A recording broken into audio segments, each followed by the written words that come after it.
नमस्कार लिसनर्स, आप सभी का स्वागत है हमारे चैनल डिवाइन हरि पर, जहां हम रोज़ लेके आते हैं आपके लिए श्रीमद् भागवत महापुराण की अमृतमयी कथाएं, जो न केवल मन को शांति देती हैं बल्कि जीवन को दिशा भी देती हैं।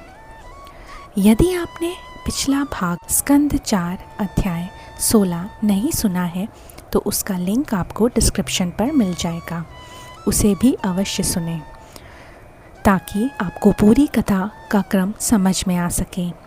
कृपया इस वीडियो को लाइक करें, शेयर करें और कमेंट में जय श्री हरि ज़रूर लिखें। अगर आपने अभी तक चैनल को सब्सक्राइब नहीं किया है तो ज़रूर करें और बेल आइकन दबाना ना भूलें ताकि आप हमारी हर अगली कथा का लाभ सबसे पहले उठा सकें।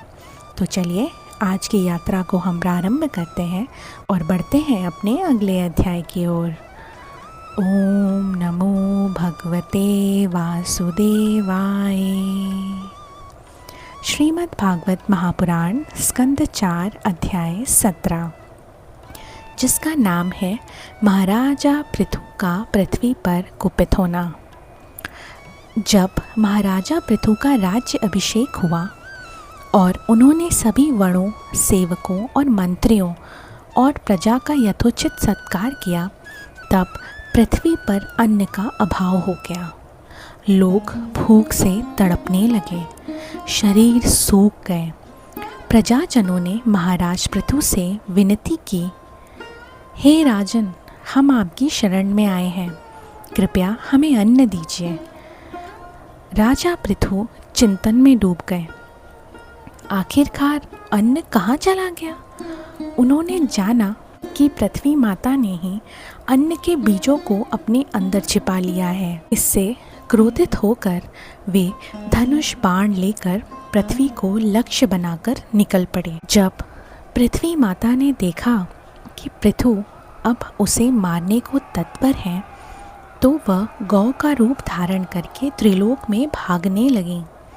लेकिन पृथु ने उन्हें चारों दिशाओं में पीछा किया। जैसे मृत्यु से कोई बच नहीं सकता, वैसे ही पृथ्वी भी राजा पृथु से नहीं बच सकी। वे भयभीत होकर लौट आई और राजा पृथु से बोली, हे राजन, आप धर्म के ज्ञाता हैं, शरणागत वत्सल हैं। मैं स्त्री रूप में हूँ, निरपराध हूँ, फिर आप मुझे क्यों मारना चाहते हैं? मैं तो उस नाव के समान हूँ जिस पर सारा संसार टिका हुआ है। यदि आप मुझे ही नष्ट कर देंगे तो प्रजा कहाँ टिकेगी? क्या आपने पूर्व काल में मेरा उद्धार नहीं किया था, जब आप वराह रूप में मुझे रसातल से निकाल कर लाए थे? राजा पृथु ने पृथ्वी की बातों को सुना, लेकिन क्रोधित स्वर में बोले, तू यज्ञ में देवताओं का भाग तो लेती है, परंतु हमें अन्न नहीं देती। तूने ब्रह्मा द्वारा उत्पन्न अन्न को छुपा लिया है। ये अपराध क्षमा योग्य नहीं है।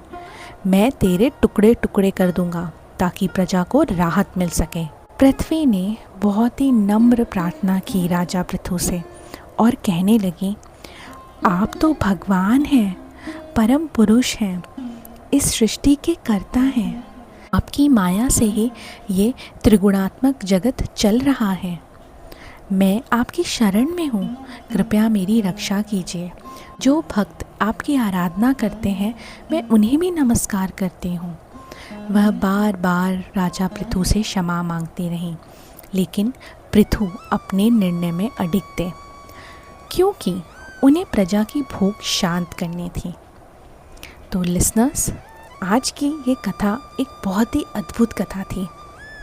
पृथु महाराज का पृथ्वी पर क्रोध और उसका गौ रूप धारण करना। इस कथा से हमें एक बहुत ही अच्छी सीख मिलती है।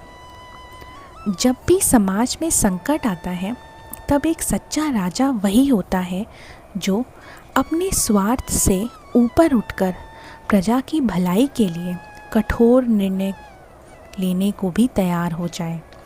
साथ ही यह भी सीख मिलती है कि प्रकृति यानी पृथ्वी का सम्मान करें, उसका दोहन ना करें, वरना वह भी एक दिन कुपित होकर अपनी कृपा वापस ले सकती है। यहाँ पर हमारा ये अध्याय समाप्त होता है। अगर आपको ये कथा अच्छी लगी हो तो लाइक ज़रूर करें, अपने मित्रों परिवारों के साथ शेयर करें और कमेंट बॉक्स में जय पृथु महाराज लिखना ना भूलें। चैनल को सब्सक्राइब करें और बेल आइकन दबाएं। अब हम आपसे मिलेंगे अगली कथा में। तब तक श्री हरि की कृपा आप सभी पर बनी रहे। धन्यवाद। जय श्री हरि।